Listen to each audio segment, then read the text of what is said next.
সন্ধ্যার দিকে বেরিয়ে পড়েছিলাম আমসি মিনা বাজার যাওয়ার জন্য। আমাদের বাড়ি থেকে মিনা বাজার মাত্র 5 মিনিটের রাস্তা। তারপরেও কিন্তু টোটোতে করে চলে যাচ্ছিলাম, কারণ আমাদের সাথে অনেক বাচ্চা পার্টি ছিল, সেজন্য বাচ্চাগুলোকে নিয়ে কিন্তু হেঁটে যাওয়া যাবে না। কথা বলতে বলতে আমরা অলরেডি চলে এসেছি শামসি মিনা বাজার, আর এটি রয়েছে একদম শামসি জয়গুরুর কাছেই। এখন ঢুকে যাব, আর ঢুকার মুহূর্তেই কিন্তু একদম প্রথমে দোকানগুলো পড়েছে, বেশ সুন্দর লাগছিল দেখতে।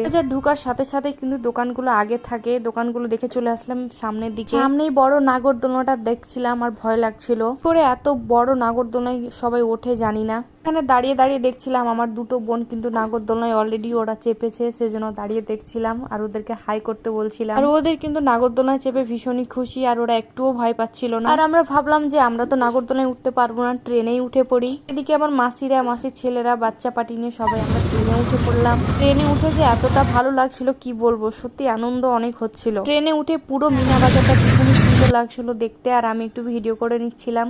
পরে আমরা চলে এসেছি দেখতে, কেনাকাটি করতে যে কি কি রয়েছে এখানে। জিনিসগুলো ভীষণই সুন্দর লাগছিল দেখতে, আমিও কিছু কেনাকাটি করে নিলাম। এই কাশ্মীরি চুড়িগুলো দেখে প্রেমে পড়ে যাচ্ছিলাম। পর্যন্ত এই চুড়িগুলো না পরা আমি সব ঘোরাঘুরি করে শপিং করে চলে আসলাম খেতে। এখানে নিয়ে নিয়েছি একটা মোগলাই পরোটা, এত মজাদার ছিল। কে কে শামসি থেকে দেখছো এবং কে কে মিনা বাজার এসেছো অবশ্যই কমেন্ট করে জানাবে। তো আজকের ভিডিওটা এই পর্যন্ত, দেখা হবে অন্য কোনো ভিডিওতে। সবাইকে আল্লাহ হাফিজ।